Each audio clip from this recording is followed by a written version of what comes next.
The hidden blueprint of the empath warrior. Sign 1. You feel what others cannot even name. There are people who walk through this world quietly soft-spoken, observant, often overwhelmed by noise, crowds, and chaos. But beneath their silence is a power so immense, most would never imagine it. If you're watching this, chances are you've always known you were different. Not just sensitive but tuned.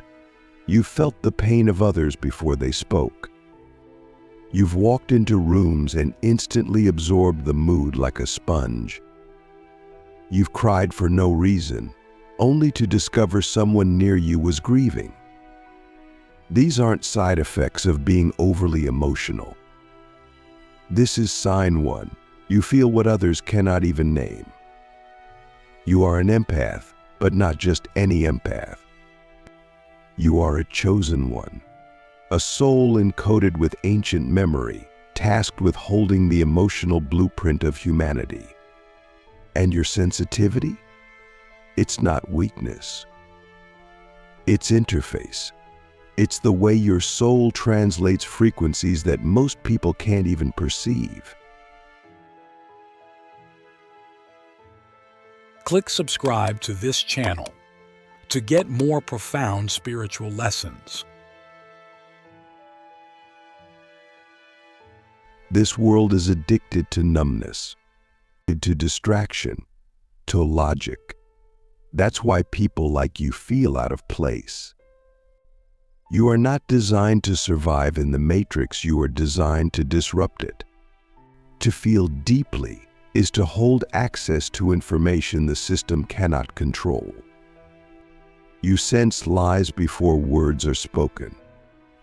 You feel the truth inside someone's energy, even when they smile.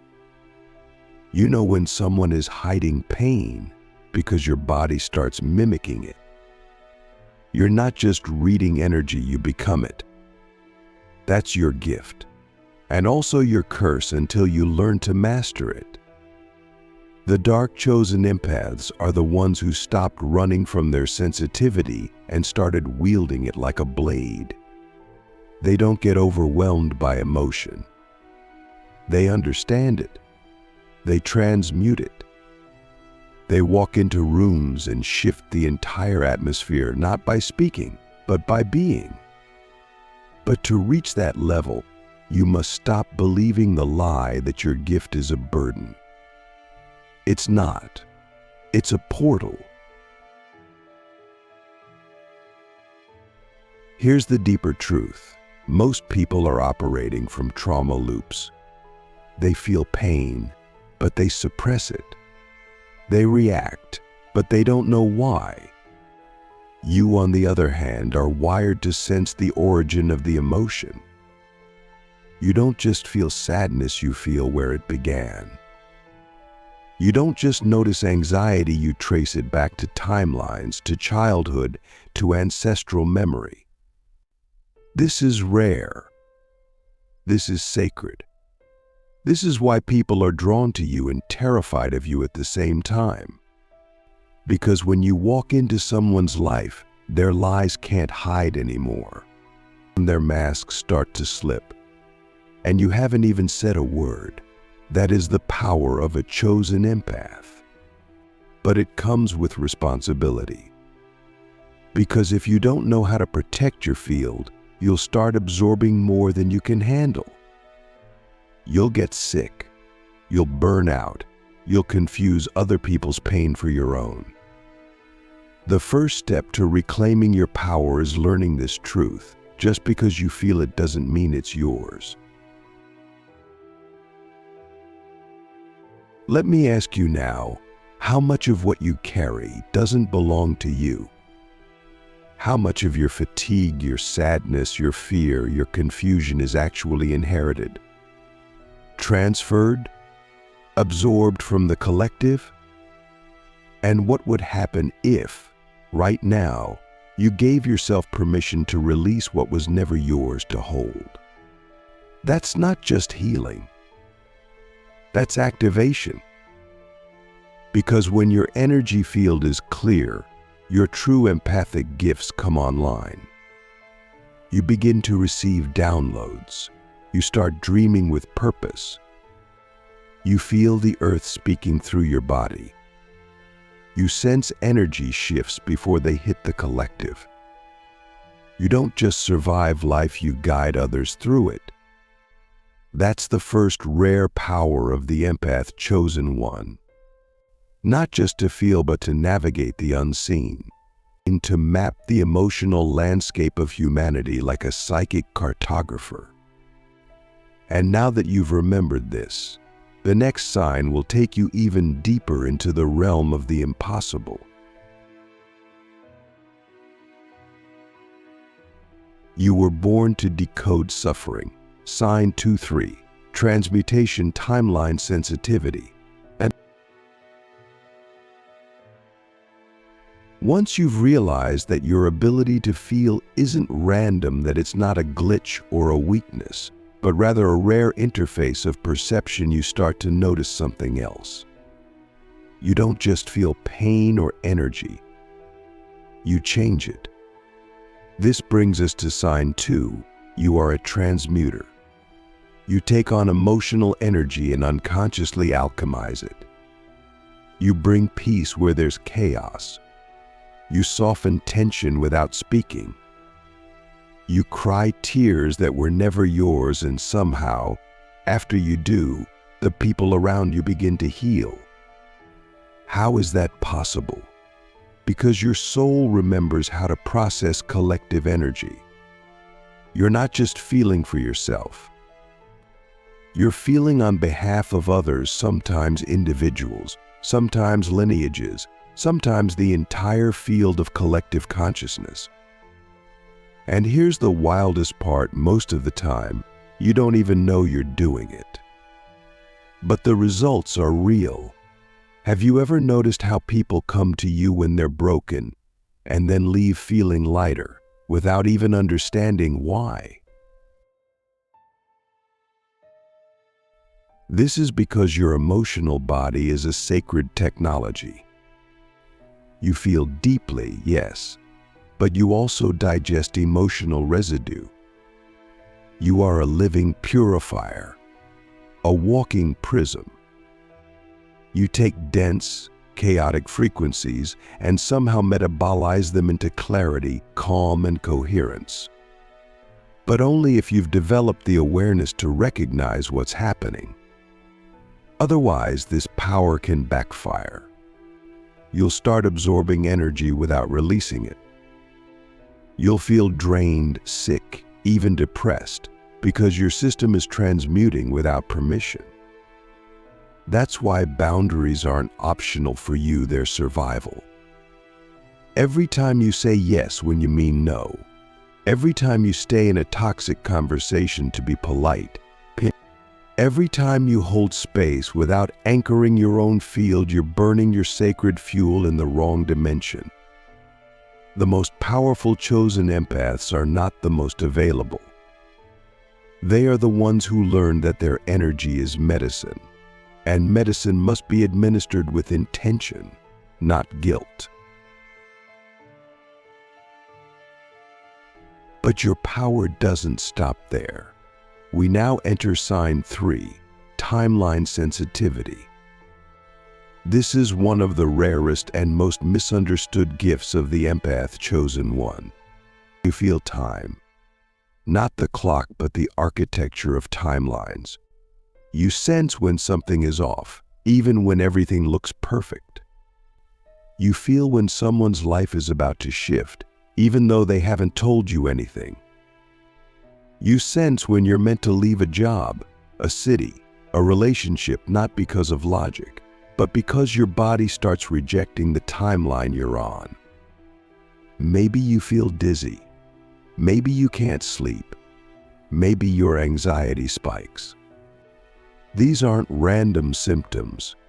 They're signals from your multidimensional nervous system telling you this timeline is expiring. And if you ignore it, the consequences become louder. Accidents, illness, emotional collapse.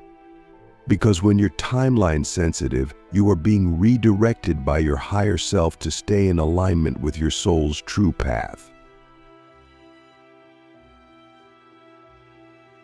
This sensitivity shows up in other ways too. You meet someone and instantly feel like you've known them for lifetimes. You visit a place and feel the weight of the land, as if memories that aren't yours are waking up in your bones. You hear whispers of your own future in dreams, in numbers, in déjà vu that doesn't just feel familiar, it feels prophetic. Why? Because your perception isn't anchored only in the present. You are a multidimensional empath, tuned to the quantum field. You walk with one foot in this world and one in the next, and that makes you a bridge, a guide, or a translator of timelines. That's why people come to you when they're lost. That's why you've always felt like you were being prepared for something you couldn't quite name. Because you weren't born to live a normal life. You were born to bend time by walking in your truth. Let me ask you something now. How many times have you ignored a feeling, only to find out later that your body was right all along? How many timelines have you stayed in too long because you didn't trust your sensitivity? And what would happen if, from this moment forward, you stopped treating your intuition like a suggestion and started treating it like a command? That shift alone could be the activation that launches you into your higher reality. Because the Empath Chosen Ones don't just survive timelines, they navigate and redirect them. They sense what's ending before it collapses. They feel what's coming before it arrives. And they live not just in response to the world, but in alignment with the hidden flow beneath it. You were designed to awaken others. Sign 4-5, Soul Mirror Emotional Prophecy. If you've resonated this far, then you've already begun to realize your energy is not casual. You don't just walk into people's lives, you initiate something in them. And this brings us to sign 4. You are a living soul mirror. What does that mean? It means that your presence alone reflects people back to themselves. You don't have to try. You don't have to say anything profound. You don't even have to understand what you're doing. Your energy field naturally brings unconscious material to the surface. People feel seen around you, exposed, cracked open, and sometimes that makes them love you. Other times, it makes them run. You've probably experienced this your whole life. People either open their deepest wounds to you within minutes of meeting or push you away without explanation. That's not a coincidence. That's a signature. The signature of a chosen empath who activates others by simply being real. You see, most people are sleepwalking.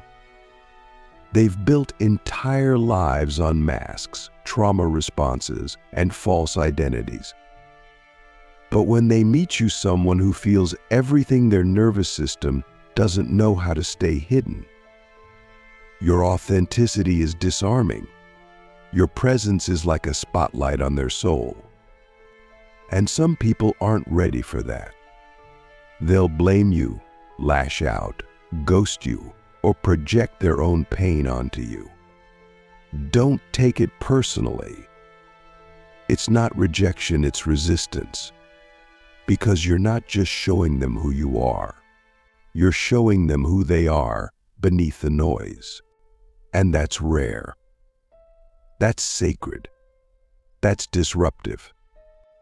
The soul mirror doesn't reflect the surface, it reflects the essence.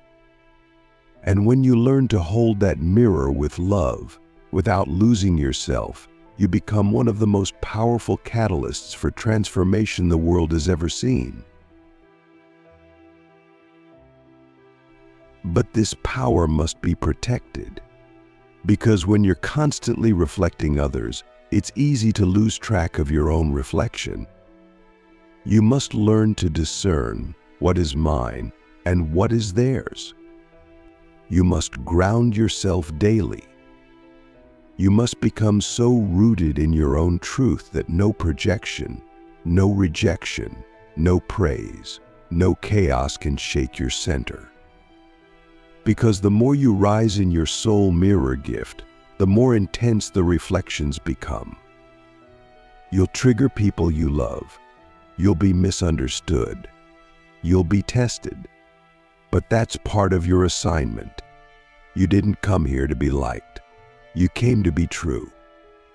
You came to be a living frequency of remembrance.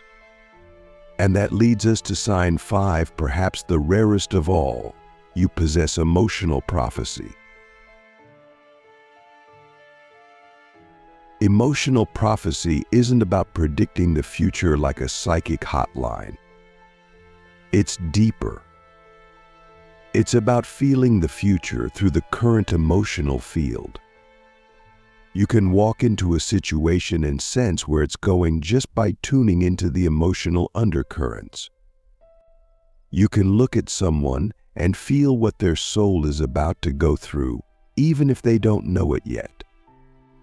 You can touch a decision, a place, a partnership, a timeline, and feel the consequences before they unfold. This is next-level empathic perception. It doesn't come from logic. It comes from embodied intuition.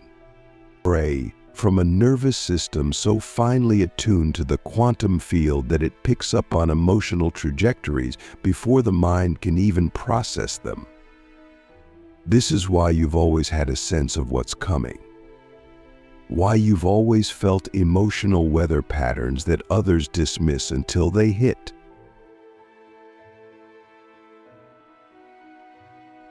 But here's the challenge: if you don't trust this gift, it can feel like a curse. You might constantly doubt yourself. You might feel overwhelmed by emotional flashes that don't make sense. You might struggle to explain to people why you know something when there's no evidence yet. That's where your training begins.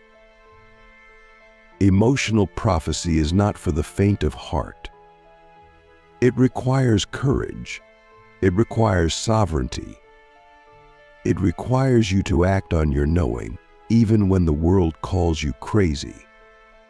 Because you're not here to fit into the old paradigm. You're here to build the new one. And to do that, you must trust what you feel more than what you're told. You must walk into the unknown with your heart as your compass. Because the future isn't written in stone, it's written in frequency. And you've always had the code. So now I ask you, what are the emotional patterns you keep sensing in your body? What futures are you already feeling that no one else is talking about yet? What if your sensitivity isn't a delay mechanism but a preview of what's coming? What if your whole life you've been emotionally forecasting the energetic tides of humanity, and now it's time to speak, to lead, to act? Empaths were never meant to hide. We were meant to feel ahead of time so we could guide others through time. And if you've made it this far, you are not just an empath. You are a chosen one, a soul mirror, a transmuter, a timeline navigator, an emotional prophet. You hold rare powers that were coded into you for exactly this moment in human history. The empath apocalypse, why you were born now and what happens when you finally activate. There's a reason you've always felt out of place. A reason you were born into families systems, and environments that never fully understood you. It wasn't a mistake. It was training. You weren't meant to fit in. You were meant to hold frequency in places where the frequency had collapsed. You were meant to feel what others were ignoring, to see what others refused to look at, and to carry light into places so dark, most forgot they even existed. This is the empath apocalypse, not destruction, but revelation. The collapse of the false, the unveiling of the real. And you were born now because your soul carries a blueprint that this moment in time requires. Not wants, requires. That's why you never fully gave up, no matter how exhausted, heartbroken, or shattered you became. Because something in you knew the time would come when everything you felt, carried, and survived would make sense. That time is now. When an empath chosen one activates, reality shifts, not just for them, but for everyone around them. Because when you stop hiding, suppressing, and doubting, when you finally embody your full energetic architecture, you become a living transmitter. Your field begins to awaken dormant DNA in others. Your voice starts carrying codes that realign people's timelines. Your presence alone becomes anchoring, disarming, illuminating. And this doesn't require you to be loud. You don't need a stage. You don't need 1 million followers. You just need to be real, fully, unapologetically. Because your authenticity is a weapon against illusion. And in this world of filters, programming, and performance, that makes you dangerous to the system. You were not born to be safe. You were born to be true. And that truth will either trigger or transform, but it will never go unnoticed again.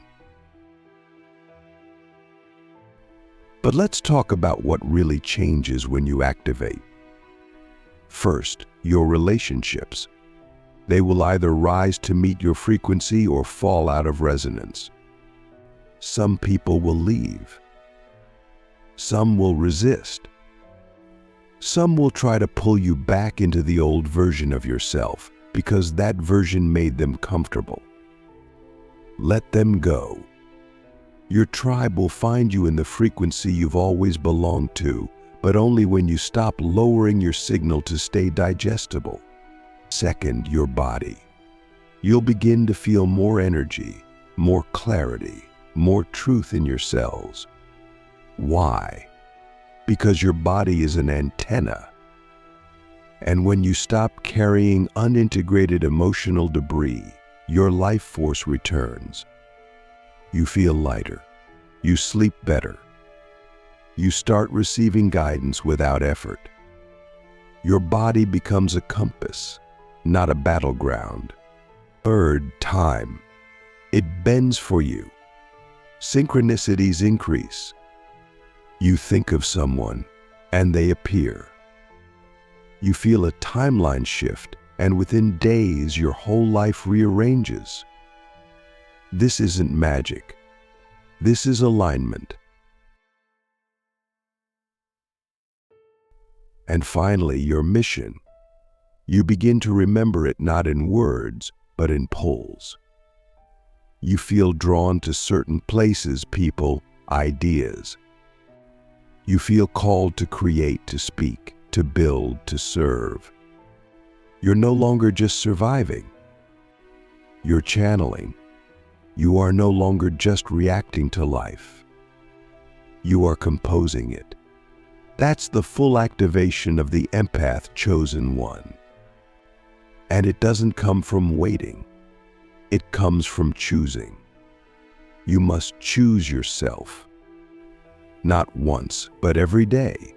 You must choose to believe that your gift is intentional, that your pain was preparation, that your sensitivity is not a flaw, it's the system upgrade humanity has been waiting for. Because the world doesn't need more numbness.